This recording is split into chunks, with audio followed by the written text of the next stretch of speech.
দেখা এটা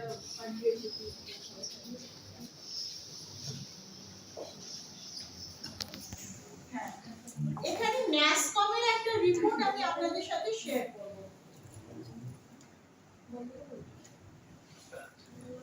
খুব ভালো করে দেখবেন, আমি যখন সুস্থতার কথা বলেছি আমি সেখানে ফাইন্যান্সিয়াল হেলথের কথাও কিন্তু আলোচনা করেছি, তাই জন্য এই রিপোর্টটা আমি আপনাদের দেখাচ্ছি। ওই আগে রিপোর্টটায় যাও, যেটা আমি দেখালাম একটু আগে 1960 যে রিপোর্টটা, হ্যাঁ 1960 যেটা ওই স্লাইড।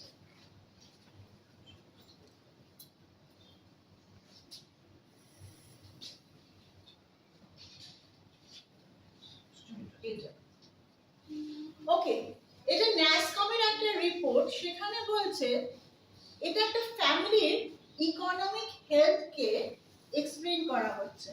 বলছে 1960 তে যদি একটা পারিবারিক আয় মানে পরিবারে যদি 4 জন থাকে, সেরকম একটা পরিবারের আয় যদি 100 টাকা হতো, তাহলে বলা হতো সেই পরিবারের আয় মোটামুটি ভালো এবং 4 জন ভালোভাবে থাকতে পারতো। এটা হচ্ছে 1960 ফিগার। আচ্ছা, আমরা আরো 20 বছর এগিয়ে যাব, নেক্সট স্লাইডে এসো। 1980 তে এসে এই 100 এর পাশে আরেকটা শূন্য বসে গেছে, মানে 80 সালে এসে 1000 টাকায় একটা পরিবারকে ভালোভাবে চালানো যেত। আরো 20 বছর আমরা যদি অতিক্রম করে আসি 2000 সাল, এখানে আরেকটা শূন্য বেড়ে গেছে, মানে বারবার একটা করে শূন্য বাড়ছে। তাহলে 2000 সালে ছিল 10,000 টাকা, আমরা 2020 অতিক্রম করে 2023 এ দাঁড়িয়ে আছি। তাহলে কি মনে হয় যদি আরেকটা শূন্য বেড়ে যায়, তাহলে হিসেব অনুযায়ী মিনিমাম একটা ফ্যামিলি ইনকাম কত হওয়া দরকার ছিল? 10,000 এর পাশে যদি আরেকটা শূন্য বসে যায় 1 লক্ষ টাকা। কিন্তু আমাদের ফিনান্সিয়াল যে কন্ডিশন আমাদের দেশে, সেখানে কতজন মানুষ এই জায়গায় আমরা পৌঁছতে পেরেছি? একটু হাত তুলবেন। আজকে ডেটে আমি যে অপরচুনিটি আপনাদের সাথে শেয়ার করব, এবার চলে যাব তো বেসিক্যালি আজকে আমি যে অপরচুনিটি আপনাদের সাথে শেয়ার করতে চলেছি, সেখানে আমি দেখাতে চাই যে আজকে আমরা এমন একটা প্ল্যাটফর্ম আপনাদের সামনে প্রেজেন্ট করছি, যেখানে অবভিয়াসলি আপনি একটা মানুষকে তো হেলদি রাখতে পারবেন, তার সঙ্গে সঙ্গে ফিনান্সিয়াল সিকিউরিটির জায়গাটাকেও কিন্তু 100% আমরা তাকে প্রোভাইড করতে পারবো। আসুন দেখিনি কিভাবে। বেসিক্যালি আমি যে কোম্পানির কথা এখানে বলছি, কোম্পানির নাম হচ্ছে টিএনস। আমরা সবাই টিএনস গ্রুপের মেম্বার এবং এখানে আমাদের founder of the company doctor Li জিনিয়ানের ছবি আপনারা দেখতে পাচ্ছেন। এখানে তার সম্পর্কে ছোট করে বলা আছে, তিনি কত সালে জন্মেছিলেন, কবে টিএনস ফাউন্ড হয়েছিল এবং সবথেকে মোস্ট ইম্পর্টেন্ট যে জিনিসগুলো সেগুলো আপনাদের দেখাবো। যে মেন জিনিস যেটা করে আমাদের company, that is care about human health, আর যিনি অনারারি ডক্টরেট পেয়েছেন from the United Nations. Next স্লাইডে চলে যাও। আমাদের কোম্পানির একটা নির্দিষ্ট ভিশন এবং মিশন আছে। Okay, and what is the vision and mission? Vision হচ্ছে to be a global leader in the health care ecosystem. খুব ভালো করে দেখবেন, আমাদের উদ্দেশ্য হচ্ছে প্রত্যেকটা মানুষের কাছে এই হেলথ কেয়ার ইকোসিস্টেমটা পৌঁছে দেওয়া, যেখান থেকে সে তার ফ্যামিলিকে শুধু নয়, হাজার হাজার মানুষকে একটা হেলদি লাইফ লিড করতে হেল্প করবে। আর মিশন হচ্ছে service to the society by helping people lead a healthy and successful life. এটা হচ্ছে আমাদের মিশন। আমরা সবার কাছে হেলথ কেয়ার পৌঁছে দেব এবং সেটা করে আমরা যে অ্যাওয়ারনেস তৈরি করব, সেখান থেকে আমি আমার পরিবারকে কিন্তু একটা বেটার লাইফস্টাইলে নিয়ে যাব। রাইট? আমি একটা ছোট্ট জিনিস আপনাদের এখানে দেখাবো, যে নরমাল ধরুন আজকে আপনারা সবাই এই জিনিসগুলো দেখেছেন, আপনারা বলেছেন যে হ্যাঁ জিনিসগুলো খুব ভালো এবং এইগুলো আমরা মানুষের কাছে পৌঁছে দিতে চাই, বলেছেন সবাই ফার্স্ট টাইম যারা আছে। নর্মাল দেখুন, আমরা যে কাজ করি, যে প্যাটার্ন অফ কি বলবো, ডিস্ট্রিবিউশন প্যাটার্নে যে কাজ হয়, তো বিভিন্ন প্যাটার্ন অফ ডিস্ট্রিবিউশন আছে। নর্মাল যে প্যাটার্ন অফ ডিস্ট্রিবিউশনে মানুষের কাছে এই ধরনের জিনিস পৌঁছে যায়, সেই প্যাটার্নটা খুব ভালো করে এখানে দেখবেন। নর্মাল যে প্যাটার্ন হয় সেখানে একজন ম্যানুফ্যাকচারার থাকে, থাকে তো, যে কোনো জিনিস তো তৈরি হয়, এই পেনটাও তো তৈরি হয়েছে, বা ধরুন এখানে এই ডাস্টারটাও তৈরি হয়েছে, বোর্ডটাও তৈরি হয়েছে, আপনি যে পোশাক পরে আছেন, গাড়ি, মোবাইল ফোন, কোনো না কোনো ভাবে সেটা তৈরি হচ্ছে। ম্যানুফ্যাকচারার কি করে জিনিসটা বানায়, তো ম্যানুফ্যাকচারিং কস্ট থাকে রাখি 40%, যে কোনো জিনিসের যেটা তৈরি হচ্ছে তার ম্যানুফ্যাকচারিং কস্ট থাকে 40%। তারপর সেটা বিভিন্ন হাত ধরে একজন সিএনএফ এজেন্টের কাছে আসে, তারপর একজন ডিলারের কাছে যায়,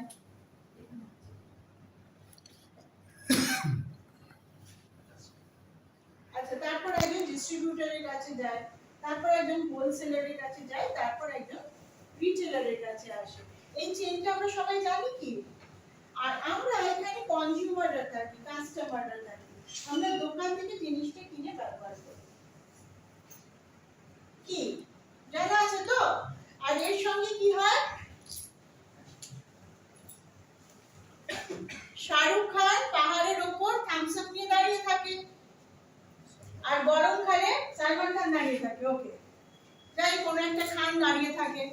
আর আমরা দেখি যে ডাব বিক্রি করে, সে ওই ট্রে নিয়ে, তার ওই ব্যাগ নিয়ে সারা জীবন নোংরা জামা কাপড় পরে ডাবে বিক্রি করে যায়। আর যে থামস আপের অ্যাড করে আপনাকে থামস আপ খাইয়ে দিচ্ছে গরমকালে, সে কিন্তু is charging in crores, crore crore টাকা নেয় তার জন্য, অ্যাডভার্টাইজমেন্ট করার জন্য। ইয়েস আর ইয়েস? তাই তো? তাই জন্য যেটা হয়, আমরা অ্যাজ কনজিউমার্স যখন জিনিসটা কিনি, we have to pay 100%, 100% আমাদের পে করতে হয়। কারণ কি, জিনিসটা তৈরি হয়েছিল 40% এ, আমার হাতে যখন আসছে 100%, কেন হয়? 60% টাকা মাঝখানে এত বড় চেন এখানে ইনস্টল হয়ে যায়, তাই তো? আজকে আমরা কি বলছি, আপনি ইউজার হন এবং ওয়ার্ড অফ মাউথ দিয়ে আপনি লোকের কাছে এই জিনিসগুলো পৌঁছে দিন। কেন বলছি? আপনি কনজিউমার, আপনি কনজিউমার, যে কোনো জিনিস আপনি যখন ব্যবহার করছেন, সেইটা ভালো না খারাপ আপনার থেকে বেটে কেউ বলতে পারবে? পারবে না। তো আমরা যে কনসেপ্টে কাজ করছি, সেখানে ম্যানুফ্যাকচারার সে 40% এই জিনিসটা তৈরি করে দিচ্ছে এবং বলছে word of mouth, word of মাউথের মতো ভালো অ্যাডভার্টাইজমেন্ট কিছু হয় না। আমরা যে কোনো ভালো জিনিস লোকের সাথে শেয়ার করি, যে কোনো ভালো জিনিস, ভালো কোনো সিনেমা দেখলেও বলি, ভালো ডাক্তার দেখালেও বলি, আবার ভালো রেস্টুরেন্টে গেলেও অটোমেটিক্যালি আমরা শেয়ার করি, আমাদের আলাদা করে বলতে হয় না, তাই তো? আর আগের দিন আমি যেটা আপনাকে বোঝাচ্ছিলাম যে গণেশে দুধ খেয়েছিল, আমরা যারা সেই সময় জানি, সেই সময় শুনেছিলাম, কতজন শুনেছিলেন গণেশে দুধ খেয়েছে? এবং এইটা মানুষের কাছে পৌঁছতে, মানে সারা পৃথিবীতে পৌঁছতে কিন্তু 5 মিনিটের বেশি সময় লাগে। তো তখন কি ছিল? তখন মোবাইল ফোন ছিল? ছিল না। তাহলে বুঝতে পারছেন যে ওয়ার্ড অফ মাউথ কত পাওয়ারফুল টুল, কত পাওয়ারফুল অ্যাডভার্টাইজমেন্ট, লোকের মুখে মুখে পৌঁছে গেছিল সবার কাছে। কোম্পানি সেটাতে বিশ্বাস করে এবং তারা বলছে যে ওয়ার্ড অফ মাউথ হচ্ছে বেস্ট অ্যাডভার্টাইজমেন্ট, যার ফলে আমি জিনিসটা 40% এ বানাবো, বানিয়ে ডাইরেক্টলি তোমাকে দিয়ে দেবো, তুমি এটার ইউজার হও, ইউজার হয়, তোমার যদি ভালো লাগে তুমি রেফারেল বেসিস মানুষের সাথে শেয়ার করতে শুরু করো। বেসড অন দ্যাট এই যে 60% অফ দ্য টাকা, এটা তোমাদের মধ্যে আমরা শেয়ার করে দেব। বুঝাতে পারলাম? বোঝাতে পেরেছি? আজকে যেটা শ্রাবণী জল আছে ছোট জল, জল আজকে ডেটে যেটা হচ্ছে যে আমাকে যদি সত্যি এই কনসেপ্টে কাজ করতে হয় তাহলে কি ধরনের জিনিস নিয়ে কাজ করলে আমি সব থেকে তাড়াতাড়ি উন্নতি করতে পারবো? আপনারা বলুন আমাকে। আমি ডিস্ট্রিবিউশন প্যাটার্নে এইরকম ভাবে খুব তাড়াতাড়ি একটা ভালো লাইফস্টাইলে পৌঁছতে চাইছি, একটা ভালো কেরিয়ার তৈরি করতে চাইছি। তাহলে কি ধরনের জিনিস নিয়ে করলে আমি খুব তাড়াতাড়ি এই জায়গায় পৌঁছবো?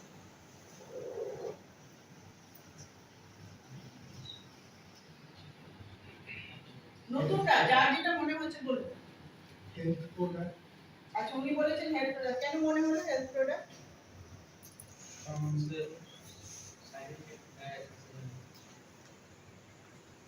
সব হেলথ প্রোডাক্টের সাইড এফেক্ট নেই।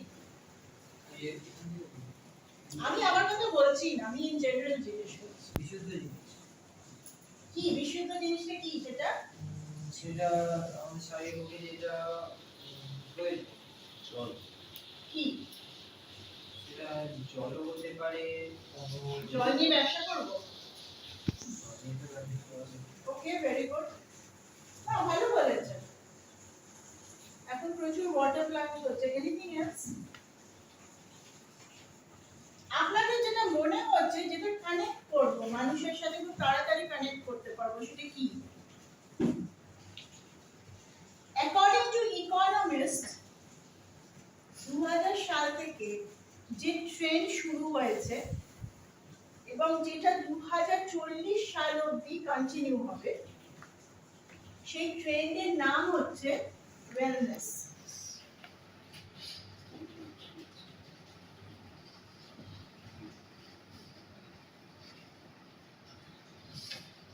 ওয়েলনেস, ভালো থাকা। ভালো থাকবো কি করে? এর মানেটা কি? এই ওয়েলনেস কথাটা এটা তো অনেক কিছু বোঝায়। ভালো থাকা, হোয়াট ইজ ভালো থাকা? আমরা কি কি দিয়ে বোঝাবো এটাই?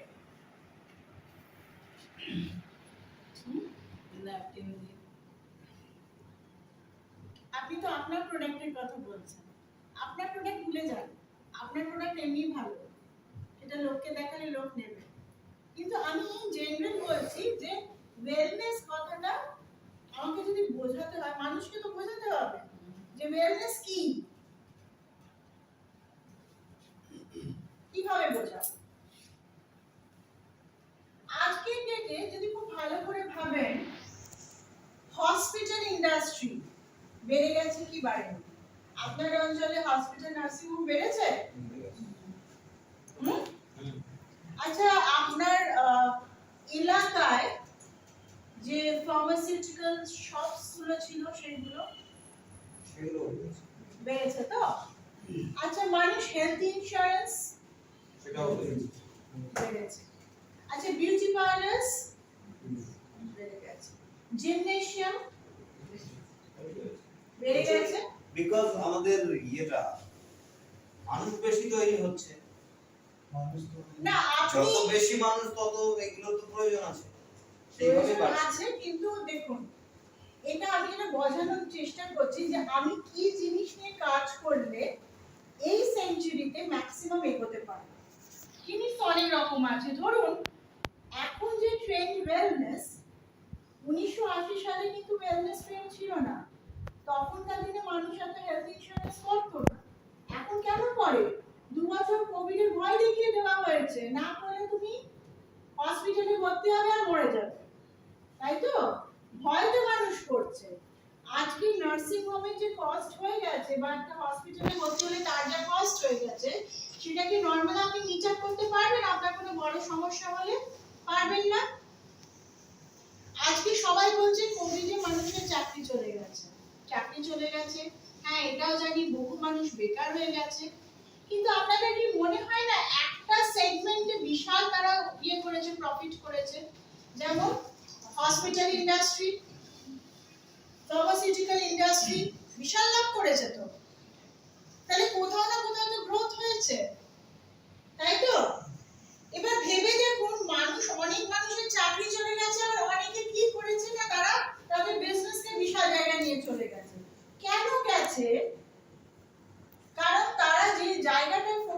করেছে সেটা হচ্ছে এইটার সঙ্গে রিলেটেড। তো ট্রেন্ড বিভিন্ন সময় চেঞ্জ হয়, কিন্তু এখন যে ট্রেন্ড আছে প্রত্যেক মানুষ চাইছে ভালো থাকবো, সুস্থ থাকবো, অনেকদিন পর্যন্ত বাঁচবো, আমার পরিবারের লাইফস্টাইল খুব ভালো হবে, আমি ঘুরতে গেলে কি করব, আমি আর দীঘা পুরী যাবো না, আমি থাইল্যান্ড বেড়াতে চলে যাব। মানুষ ভাবছে তো আজকের দিনে everything is related to wellness. তাহলে আমি যদি এই সাবজেক্টের উপর ভর করে কোনো কাজ করতে চাই, আমার ব্যবসার গ্রোথ বেটার হবে কি হবে? ডেফিনেটলি হবে। কারণ সমুদ্রে যেদিকে স্রোত আছে সেদিকে যদি আমি নৌকাটাকে ভাসিয়ে দিই, নৌকাটা অনেক তাড়াতাড়ি যাবে, তাই তো? এখানেও তাই। আর আজকে যে কোম্পানির কথা আমরা এখানে বলছি, যার ইন্ডাস্ট্রিয়াল পার্কের ছবি আপনারা এখানে দেখতে পাচ্ছেন, তারা হচ্ছে পৃথিবীর মধ্যে one of the giants in business. কারণ 1995 সালে এস্টাবলিশ করে 1998 সাল থেকে এরা সারা পৃথিবীতে কাজ করতে শুরু করে। আজকের ডেটে 2023-এ এসে মোর দেন 200 কান্ট্রিজ অ্যান্ড টেরিটরিজে এরা কাজ করছে, ইনক্লুডিং আমেরিকা অ্যান্ড ইউরোপ। তার সঙ্গে এই যে ইন্ডাস্ট্রিয়াল পার্কটা দেখছেন, এর টোটাল আয়তন হচ্ছে কত? 80 স্কয়ার কিলোমিটার। ভেবে দেখুন একটা শহর। এইরকম বড় ইন্ডাস্ট্রিয়াল পার্ক আজকে ডেট অবধি কোনো ডাইরেক্ট সেলিং কোম্পানি তৈরি করতে পারেনি। So they are one of the giants in wellness. আমাদের যে প্রোডাক্টগুলো আপনারা এখানে ডেমনস্ট্রেশন দেখেছেন, প্রত্যেকটা প্রোডাক্ট কিন্তু পেটেন্টেড, এবং এমন কিছু ডিভাইস আছে যার উপর অ্যালবার্ট আইনস্টাইন অ্যাওয়ার্ড আছে, যেটা সায়েন্সের উপর হাইয়েস্ট অ্যাওয়ার্ড। আমাদের যে ডায়েটারি ফুড সাপ্লিমেন্ট, সেগুলি ইউনাইটেড নেশন থেকে গ্রিন ফুড অ্যাওয়ার্ডেড, এগুলো নাসাতে ইউজ হয়, রাশিয়ান অ্যাস্ট্রোনটসরা এগুলো ইউজ করেন, এবং চাইনিজ অলিম্পিক টিমে এই সাপ্লিমেন্টস কিন্তু অলরেডি ইউজ হচ্ছে, রাইট? তো এরকম একটা কোম্পানির সঙ্গে জোড়ার সুযোগ কিন্তু আপনার কাছেও আছে। এবার কিভাবে সেটা হতে পারে সেটা আমি দেখাবো। আপনাকে কিছু কি করতে হবে, কোম্পানি এরা আপনাকে 40% এর জিনিসটা তৈরি করে দেবে, করে বলছে তুমি ইউজ করো, তোমার যদি ভালো লাগে রেফারেল বেসিস মানুষের সাথে শুধু শেয়ার করো, অ্যাওয়ারনেস তৈরি করো। বেসড অন দ্যাট কি তৈরি হবে? বেসড অন দ্যাট তুমি তোমার যে ইনকাম গ্রাফটা সেটা সবসময় অন আ রাইজ, উপর দিকে রাখতে পারবে। কেন বলুন তো? কারণ এটা এমন একটা অপশন যেখান থেকে আপনি প্যাসিভ ইনকাম জেনারেশনে যেতে পারবেন। প্যাসিভ ইনকাম জেনারেশন মানে যেখানে 24 ঘন্টার মধ্যে আপনার যে আয়টা সেটা আটকে থাকবে না। আপনি 24 ঘন্টা থেকে 1000 ঘন্টা, কোটি ঘন্টা পর্যন্ত বের করতে পারবেন, এবং সেটাকে ইউজ করে আপনি আপনার যে ইনকাম গ্রাফ সেটা সবসময় উপরে নিয়ে যেতে পারবেন। কতজন বুঝলেন, কতজন বুঝলেন না? প্যাসিভ ইনকামের যে কনসেপ্টটা আমি এখানে বললাম, আমি খুব ছোট করে বোঝাই। নরমাল দিনে কত ঘন্টা থাকে? 24 ঘন্টা। 24 ঘন্টা কোনোদিন কি 26 ঘন্টা 27 ঘন্টা হবে? হবে না। আচ্ছা, আমরা যে কাজ করি না কেন আমরা কি মানে 24 ঘন্টায় কাজ করতে পারি? পারি না। তাহলে দুটো ফ্যাক্টর দিয়ে তো আমরা ইনকাম করি। একটা হচ্ছে সারা দিন আমার হাতে কতটা সময় আছে আর আমি কতটা সময় দিতে পারলাম, এর উপর আমার ইনকাম নির্ভর করে। তাহলে সময়টা যদি লিমিটেড হয় আর আমার কাজ করার ক্ষমতাও যদি লিমিটেড হয়, তাহলে কি আপনার ইনকাম কোনোদিন আনলিমিটেড হবে? হবে না। কিন্তু এবারে আমি যদি অন্যরকম ভাবে আপনাকে ভাবাই, ধরুন টাটা গ্রুপ খুব বড় একটা গ্রুপ, যারা নুনও বানায় আবার গাড়িও বানায়, তাই তো? ধরুন আমি ধরে নিচ্ছি, একটা উদাহরণ উদাহরণস্বরূপ যে টাটার কাছে 1 লক্ষ লোক আছে যারা টাটার জন্য কাজ করে, তারাও 24 ঘন্টাকে ইউজ করে কাজ করছে, কিন্তু প্রত্যেকে যদি পার ডে 8 ঘন্টা করে দেয়, তাহলে টাটা সারাদিনে কত ঘন্টা জেনারেট করছে? 8 লক্ষ ঘন্টা। কি বলো তো? তাহলে 24 ঘন্টাকে পেরিয়ে আমরা বেরিয়ে যেতে পারলাম কি পারলাম না? পারলাম। সেম কনসেপ্টে এখানে আমরাও প্যাসিভ ইনকাম জেনারেশনে যাচ্ছি। তার কারণ হচ্ছে যে ধরুন আজকে এই প্রোগ্রামটা যদি আপনার ভালো লাগে, আপনার মনে করলেন যে আমিও এখানে কাজ করব, আমিও রেজিস্ট্রেশন নেব, আমি আমার ফ্যামিলির জন্য এমন কিছু প্রোডাক্ট রাখবো যেগুলো আমার ফ্যামিলির জন্য দরকার আছে, এবং এইগুলো নিয়ে আমি একটা মার্কেটে অ্যাওয়ারনেস তৈরি করব, রেফারেল বেসিস মানুষের সাথে শেয়ার করতে শুরু করব। আপনি 100 জনকে বললেন, তার মধ্যে 10 জন আপনার মতো, তারাও মনে করলেন যে তারাও কাজটা আপনার মতো শুরু করবে। ক্লিয়ার? ধরে নিলাম আপনি 4 ঘন্টা সময় দিলেন, আর এই যে 10 জন শুরু করলো, এরাও যদি প্রত্যেকে আপনার মতো 4 ঘন্টা করে দিতে শুরু করে, সারা দিনে কত ঘন্টা বেরোলো? বেরোলো তো? আর এই 10টা কি 10 থাকবে? 10টা কি চুপ করে বসে থাকবে? তারা তো আরো 10 কে বলবে, বলবে তো? এইভাবে 10টা হয়ে যাবে 100, 1000, লক্ষ, কোটিতে যখন হবে, তখন আমরা ইনকামের যে ফর্মুলা আছে, income is equal to time into rate, এই দুটোকেই কম্পাউন্ডিং করব, এবং আমাদের ইনকাম অটোমেটিক্যালি কম্পাউন্ডিং হবে, এবং যেখান থেকে যেটা হবে আমাদের ইনকাম যে গ্রাফ থাকবে সেটা সারাক্ষণ উপর দিকে থাকবে। বোঝাতে পেরেছি? তো এখানে কতজন আছি যে আমরা প্যাসিভ ইনকাম জেনারেশন করতে চাইছি? সবাই চাই আমরা, কারণ প্যাসিভ ইনকাম জেনারেশন করার জন্য আমরা যদি সেটা করতে পারি, তাহলে কি হবে? আমি ফাইন্যান্সিয়ালি নিজেকে ইন্ডিপেন্ডেন্সের জায়গাটায় নিয়ে যেতে পারবো। ফাইন্যান্সিয়াল সিকিউরিটি আর ফাইন্যান্সিয়াল ইন্ডিপেন্ডেন্স দুটো কিন্তু সম্পূর্ণ আলাদা ব্যাপার, রাইট? তো আমি ফাইন্যান্সিয়াল ইন্ডিপেন্ডেন্সের জায়গাটায় যেতে পারবো। আজকে আসুন দেখে নিই যে আমরা কিভাবে সেটা পসিবল।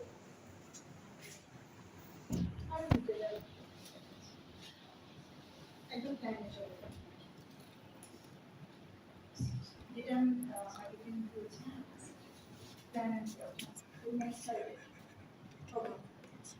আজকে যদি সত্যি আমার মনে হয় যে জিনিসটা আমার ভালো লেগেছে, তাহলে আমাকে প্রথমে কি করতে হবে? আমাকে রেজিস্ট্রেশন করতে হবে। কোম্পানিতে রেজিস্ট্রেশন করতে হবে। কিভাবে করতে হবে? আমার কেওয়াইসি দিয়ে কোম্পানিতে রেজিস্ট্রেশন করতে হবে। And what is KYC? KYC মানে কি? আমার ভোটার, আধার, ক্যান্সেল চেক অথবা পাসবুকের ফার্স্ট পেজ, এই সমস্ত জিনিসগুলো দিয়ে আমাকে কোম্পানিতে রেজিস্টার করতে হবে। কিন্তু রেজিস্টার করতে গেলেও একজন ইন্ট্রোডিউসার লাগবে, সেম ওয়েতে যেরকম ব্যাংকে লাগে। ব্যাংকে আপনি যদি গিয়ে বলেন আমি একটা অ্যাকাউন্ট করব, ব্যাংক খুলে দেবে? কি বলে? ডকুমেন্টস চাই এবং একজন ইন্ট্রোডিউসার, যার ব্যাংকে অ্যাকাউন্ট আছে সেরকম একজনই রেফারেন্স দিতে বলে, তাই তো? এখানে সেম থিং, আপনি যখন কাজটা শুরু করবেন অ্যাজ এ ডিস্ট্রিবিউটর, কোম্পানি আপনার থেকে জানতে চাইবে যে আপনার ইন্ট্রোডিউসার কে, রাইট? তো আপনার ইন্ট্রোডিউসার আপনাকে বিজনেসে ইন্ট্রোডিউস করবে, আপনি আপনার কেওয়াইসি জমা করে রেজিস্ট্রেশন করবেন। এরপর মেইন থিং, আপনাকে ডিসাইড করতে হবে যে আপনি কি ধরনের জিনিস নিয়ে কাজ শুরু করবেন। আপনি এটা হেলথকেয়ার নেবেন? যদি মনে হয় যে এইটা আপাতত আমার ফ্যামিলির জন্য খুব দরকার, এটা নিয়ে আমি কাজ শুরু করব, তাহলে প্রথমে এই যে ব্রঞ্জ কার্ডের জায়গাটা দেখছেন, এটা আপনার কমপ্লিট হয়ে যাবে। এটা হচ্ছে বেসিক্যালি একটা 100 বিভি কার্ড। বিভি কেন? কারণ টিএস হচ্ছে একটা গ্লোবাল প্ল্যাটফর্ম যারা সারা পৃথিবীতে 200টার বেশি দেশে কাজ করে, এবং তাই জন্য আমাদের যে টোটাল ক্যালকুলেশন হয় সেটা ডলারসে হয়, ডলারে হয়। আর যে দেশে কোম্পানি কাজ করে সেই দেশের কারেন্সি অনুযায়ী ডলারটা কনভার্ট হয়ে যায়। ভারতবর্ষে $1 ভ্যালু আপাতত যেটা স্থির আছে সেটা হচ্ছে 1 BV is equal to 75 টাকা। ক্লিয়ার? বেসড অন দ্যাট আমার একটা 100 BV কার্ড, ব্রঞ্জ কার্ড, তার ভ্যালুয়েশন আসে প্লাস মাইনাস 12 থেকে 13,000 টাকা। আমি ধরে নিলাম হেড কেয়ারটা আমি নিতে চাইছি, কি হবে না আমার একটা 100 BV কার্ড হয়ে যাবে। আমার মনে হচ্ছে যে না আরো কিছু জিনিস আমি নিতে চাইছি, আমি হেড কেয়ারটার সঙ্গে মেবি একটা ব্রেসলেট নিলাম, রাইট?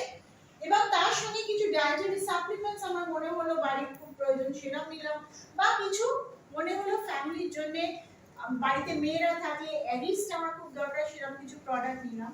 নিয়ে নেক্সট কার্ড লেভেলে আমি শুরু করতে পারি which is সিলভার কার্ড, মানে রাফলি একটা 24 থেকে 26,000 টাকা আমি ইনভেস্ট করে ওই কাজ স্টার্ট আপ করতে পারি। ক্লিয়ার করতে পারলাম? যদি মনে হয় না এই অ্যাকিউ লাইফটা আমার দরকার আছে, এটা আমার ফ্যামিলির জন্য খুব প্রয়োজন আছে, এরকম আমার মনে হচ্ছে যে বিসিএমটা আমার খুব দরকার, এই ধরনের জিনিস নিয়ে আমি নিজের কাছে রাখবো এবং আমি শেয়ারিং এ যাব, তাহলে আপনার 400 BV গোল্ড কার্ডটা সেখানে কমপ্লিট হয়ে যাচ্ছে। ক্লিয়ার?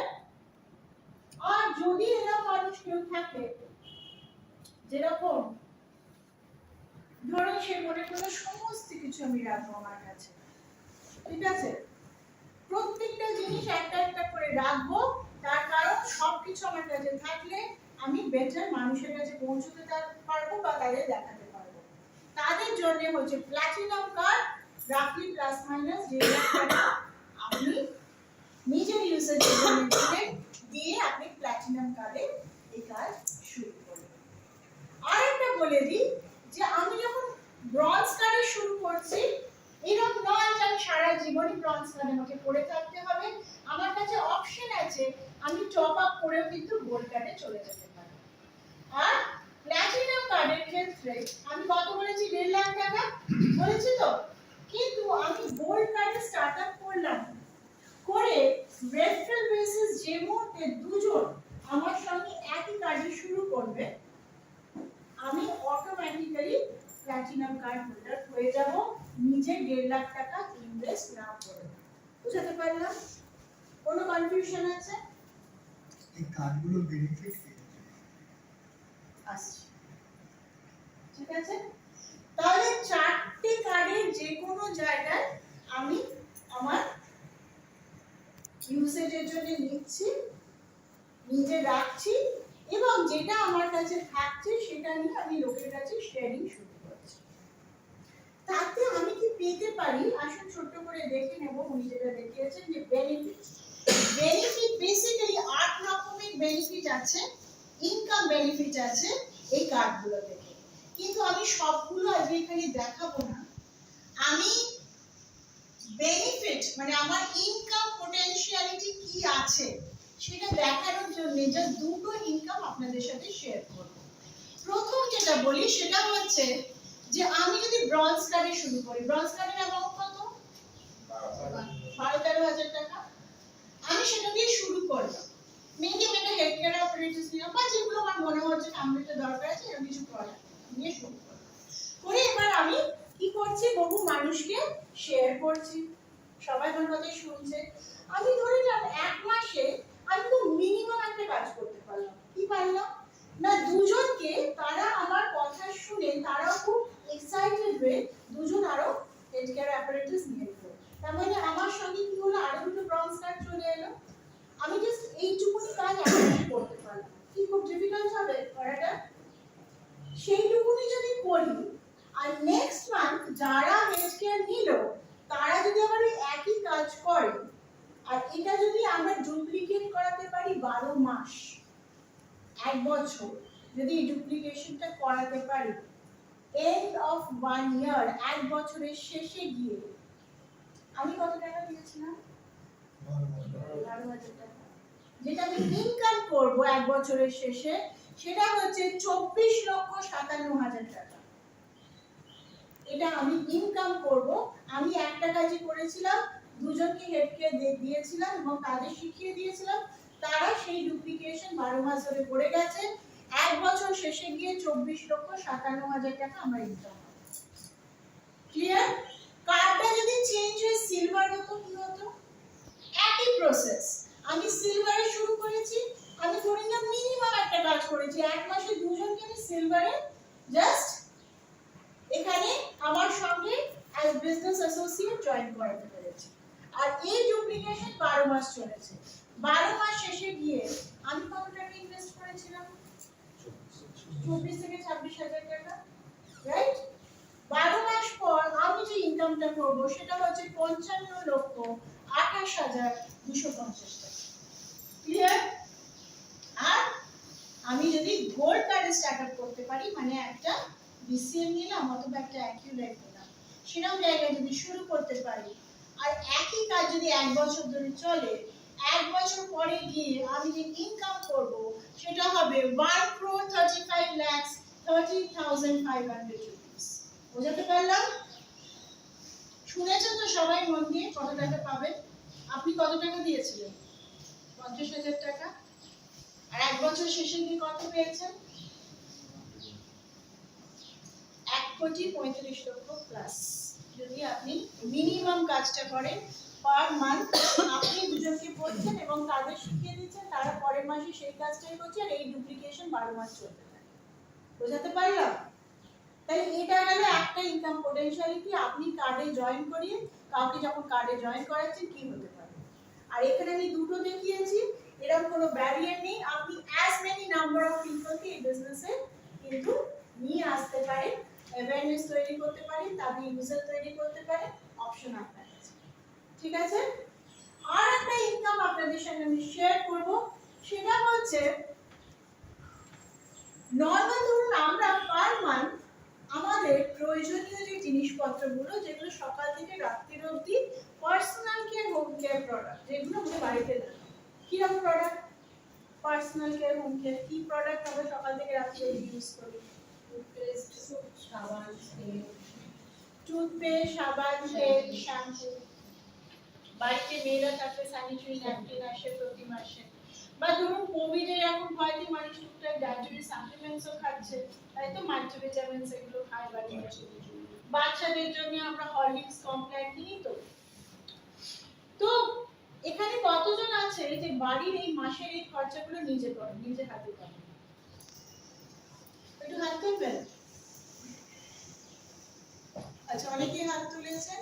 আমি লেডিস ফার্স্ট অলওয়েজ, তো আপনাকে দিয়ে শুরু করবো। মোটামুটি যেগুলো বললাম, কিরকম খরচা হয় পার মান্থ এই জিনিসগুলো কিনতে? ধরুন 4 জনের পরিবার, তো এই জিনিসগুলোর উপর কিরকম খরচা হয়?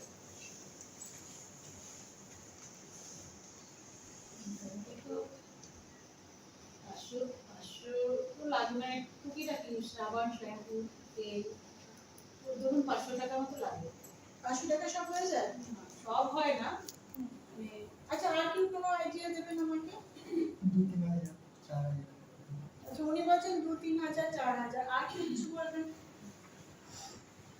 আর এনিথিং? 2000 টাকা তো লাগে। 2000 টাকা লাগে, তাই তো? আর কেউ কিছু বলবেন? 5-6 হাজার টাকা। আচ্ছা, আমি যদি অ্যাভারেজ ধরে নিই, ধরুন একটু কম করেই ধরি না, ধরুন 3,000 টাকা। ঠিক আছে? 3,000 টাকা পার মান্থ আপনি খরচা করছেন এই সব জিনিসে, যেগুলো আপনাকে ইউজ করতেই হবে। ঠিক আছে? আচ্ছা, মাসে যদি 3,000 টাকা হয় তাহলে বছরে কত হবে? 36,000 টাকা, তাই তো? 10 বছরে কত হচ্ছে? 3,60,000 টাকা। আর যদি এটা 20 বছরের হিসেবে আসে কত হচ্ছে? 7,20,000 টাকা। যারা অলরেডি 20 বছর করছেন বা তার বেশি অনেকে আছে যারা করছেন, তারা কিন্তু এই টাকাটা অলরেডি খরচা করেছে, কারণ এটা আমাদের করতেই হবে। সকালে দাঁত মাজবো না এরকম তো হতে পারে না। ঠিক আছে? তো এইটা আমাদের করতেই হবে, এবং এর জন্য আমরা টাকা দিই, পরিবর্তে আমরা কি পাচ্ছি? আমাদের প্রোডাক্ট ইউজ করার জন্য দোকান থেকে পাচ্ছি। এর বাইরে কিছু ঘটে? ঘটে না? আচ্ছা ধরুন আপনি যে দোকান থেকে কেনেন, আপনি ওয়ান ফাইন মর্নিং আপনার এই জিনিসগুলো কিনতে গেছেন, তো সেখানে গিয়ে সে বললো যে আপনার প্রোডাক্ট আপনি পাবেন, তার সঙ্গে দেখছেন তো আমার এত কোয়ালিটি প্রোডাক্টস আছে, তো এইগুলো যদি আপনি লোকেদের সাথে শেয়ার করেন, এই বেনিফিটসগুলো যদি শেয়ার করতে পারেন এবং তারাও যদি আমার দোকান থেকে এসে তাদের পার্সোনাল হোম কেয়ারগুলো কেনে, তাহলে আপনাকে পার পার্সন আমি 100 টাকা করে বেনিফিট দেবো। আপনি বলবেন কি বলবেন না? কে কে বলবেন না? একটু হাত তুলবেন। তুই বলবেন না? অ্যাডিশনাল টাকা পেলে বলবেন না? বলবেন? কি না বুঝতে পারছি না, বলবেন না বলবেন না? আপনি যে প্রোডাক্ট নেন সেই প্রোডাক্ট পেলে তার সঙ্গে অ্যাডিশনালি পার পারসন আপনার নাম করে এসে সেই দোকান থেকে কিনলে দোকানদার বলেছে 100 টাকা করে আপনাকে আরো ডিসকাউন্ট দেবে। আপনি বলবেন কি বলবেন? মানে কাউকে বলতে না দিয়ে আমি সবাইকে বলছি। সব কাস্টমার আপনার। আমি সবাইকে বলবো, তাই তো? কারণ এতদিন টাকা দিয়েছি, প্রোডাক্ট পেয়েছি, এর বাইরে কিছু পাইনি। আসুন আমি কেন কথাটা বললাম সেটা আপনাদের সঙ্গে শেয়ার করব। এখানে আপনারা অনেক বেশি অ্যামাউন্ট বলেছেন, আমি খুব মিনিমাম অ্যামাউন্ট একটা ধরে নিয়েছি, যেটা হচ্ছে 20 বিবি। আমি আগেই বলেছি, আবার বিবি হিসেবটা বলে দিই। এখানে 20 বিবি মানে রাখি ধরে নিন 2500 টাকা। এইটা লাগেই, একটা 4 জনের পরিবারে আজকে লাগে, ঠিক আছে? তো এই যে 2500 টাকার প্রোডাক্ট আমি নিজে ইউজ করতে শুরু করলাম, রাইট? সবাই বোঝা গেছে? বাড়ির জন্য আমি এতদিন বাইরে থেকে কিনতাম, সেটা না কিনে আমি কি করছি, আমি এইখান থেকে কিনেছি। আমি সবাইকে বলছি, কারণ আমাকে কি বলা হয়েছে, প্লিজ এক্ষুনি উঠবেন না, একটু ওয়েট করুন, আমি শেষ করে যাচ্ছি। অলমোস্ট শেষ হয়েছে। ইয়ে বলে অলমোস্ট উই আর ফিনিশড। যেটা হয় যে আমি 20 কিনলাম এবং আমাকে বলা হয়েছে বললে আমি মনিটারি ওয়াইজ বেনিফিটেড হব, আমি সবাইকে বলতে শুরু করলাম। ক্লিয়ার? ধরে নিন তার মধ্যে মাত্র 4 জন আমার কথায় বিশ্বাস করে এসে তারা আমার সঙ্গে এই জিনিসটা কিনলো। তারা কার্ড করেছে, যারা আমার সঙ্গে কার্ডে এই বিজনেসে এসেছে তাদেরই বলেছে। তারা এসে আবার ওই 20 বিবি মিনিমাম 2500 টাকা পারচেজ করলো। তাহলে 20 বিবি করে যদি 4 জন করে কত হচ্ছে? 80 বিবি হচ্ছে। প্রত্যেকের থেকে কোম্পানি আমাকে আলাদা করে 5% দেবে। কত পেলাম আমি? $4 ইনকাম করলাম। টাকা হিসাবে করলে কত হচ্ছে? 75 দিয়ে গুণ করলে 300 টাকা। ক্লিয়ার? আচ্ছা, আমি তো 300 টাকা পেলাম। যারা এসে আমার কথা মতো আমার কথা শুনে কিনেছিল, তারা কি দেখলো? প্রোডাক্টের বাইরে 2500 টাকা প্রোডাক্টের বাইরে আমি প্রথমবার 300 টাকা বেনিফিট পেলাম। তাহলে ওরা কি চাইবে না একই জিনিস করতে? আচ্ছা দেখুন, নেক্সট লেভেলে যদি সেম জিনিস হয়, তারাও আবার কি করলো, আমি ধরে নিলাম তারাও 4 জন করেই বলতে পারলো। তাহলে টোটাল কতজন হলো? 16 জন হলো। আগে কতজন ছিল? 4 জন ছিল।